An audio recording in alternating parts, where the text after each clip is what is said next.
Welcome to A Mason's Work, the podcast where we review Masonic symbols and illustrate how they can be used to solve problems in everyday life. With your host, Brian Mattocks, a proud member of the Craftsman Online Media Network. So when you finally start to build a relationship with somebody that you think you can really be vulnerable with and spend time with and, build maybe a lifelong relationship, this is the time where all of the energy that you may not have realized you've been sitting on catalyzes.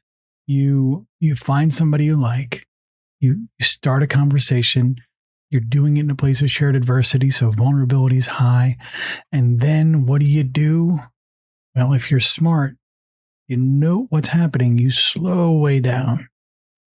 That's not a hedge. It's not to put up walls. It's to understand that the enthusiasm and energy, the burst of energy you're going to get from making a new connection that matters is both biological and in some ways problematic. You've probably had this experience where you start a conversation with somebody and in the first 10 minutes, they're so enthused that they just start dumping out the contents of their emotional baggage all over the table. They tell you about their divorce, or they tell you about their abusive relationship with their parents, or they tell you about all of the possible traumas that they've had. And there's a good chance that whether you mean to or not, you've probably done something similar.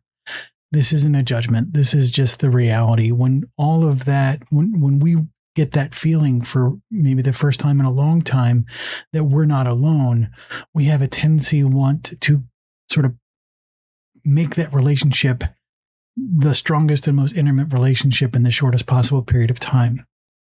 And I'll tell you a quote from Daniel Goleman here that really, really helps. And this is, he said, with people, slow is fast. When you take your time to build a relationship and allow the relationship to mature in its own way, in its own time, the relationship has a much stronger chance of standing the test of time, of becoming a relationship that you can rely on, that can bear the weight of adversity that's unexpected or that's not contained or, managed. It's about folks that can help you with the stuff that's really, really delightful. Taking joy in someone else's successes when they have overcome a difficult thing, which you'd never be able to do if you didn't take the time to invest in that relationship. So the very first thing you want to do, which again is counterintuitive, is when you find somebody that might be good to form a relationship with or that you have a lot in common with, the first thing you want to do is slow your roll. Slow up a bit and understand that the application of any mortar in this situation needs to be judicious, right? We're applying the trowel in a judicious way so that we don't over apply cement that doesn't cure, right? In any environment where you're building something that matters, every part of that building takes its own amount of time. Every part of the application of this must happen in its own pacing and at its own time and its own way. And when we do this well, we really will have a relationship that works. So how do you know that you're not doing it well? Because this is probably the easiest thing to do with this stuff. It's almost never to talk about what it looks like when it's really done well, but rather, how do I know I'm doing it wrong? Let's start with that. So you'll know you're doing it wrong in general when you are always the person reaching out. If you're always the person reaching out and that does not get balanced by the person on the other side, you have a beginning of a relationship that may not be quite well balanced, right? Or you may be overextending into a relationship where the feelings may not be mutual. When you are the person who has to manage all the logistics all the time, sometimes that's a strength and weaknesses issue, but a lot of times that's this person doesn't care enough about the relationship to bother with, setting up logistics or maintenance or what have you. Now, to be fair, some folks are bad at maintenance. And if I'm having a conversation with somebody because I personally am bad at maintenance, I'll say things like, listen, I'm bad at maintenance. If we don't get our next meeting on the calendar now, I'm going to go about my life. And it's not that I don't care about the relationship. It's that I'm going to forget to schedule the next one, 3 weeks from now, because that's just the way my brain works. It's not excuses. It's just a reality of the relationship.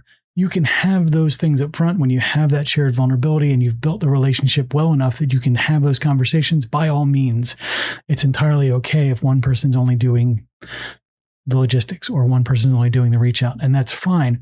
But if you are early in a relationship, if you're early in a friendship and you find that to be the case, there's a good chance or a high likelihood that the person you're talking to may not have the same feelings as you do about the relationship. And it's a great time to ask. So in early relationships, you'll find that those labor imbalances in effort are a good indicator that maybe you need to reevaluate. When we also talk about slowing down the relationship, right? If I told you the entirety of my life story in a single sitting that was 3 hours long or whatever, then what will we talk about next time? Part of keeping this kind of slower relationship development process is essentially allowing topics the space to mature. So you can talk about your history and you can surface as much or as little bit as you need to. But if it's a speed run to give the entire context of your relationship and your whole life to somebody else so that you can then build a relationship, again, you've given too much information and didn't create space and allowing for that relationship to develop and mature. And so these are two ways that you can just kind of mitigate and observe whether or not that warm relationship that you've started in this, adversity or what have you, or in this place where you've do this shared consumption. This is a great way to sort of start to suss out whether or not that relationship's likely to kind of stand the test of time. We'll get a little bit more into this tomorrow. The views represented in this podcast are those of the speaker alone and are not representative of any grand or subordinate lodge.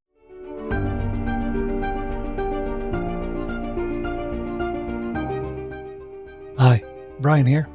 I wanted to thank you so much for listening to this episode.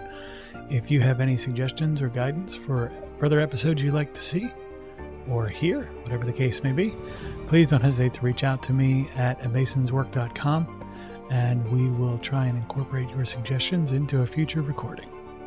Thanks.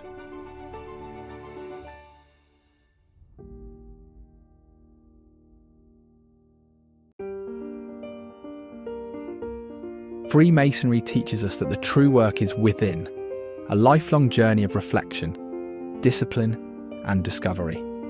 At A Mason's Work, we help Masons bring out their best selves through meaningful self-inquiry and symbolic practice. From personal reflection to lodge engagement, we offer tools that turn symbols into action. Visit us at amasonswork.com. The work is within. The time is now.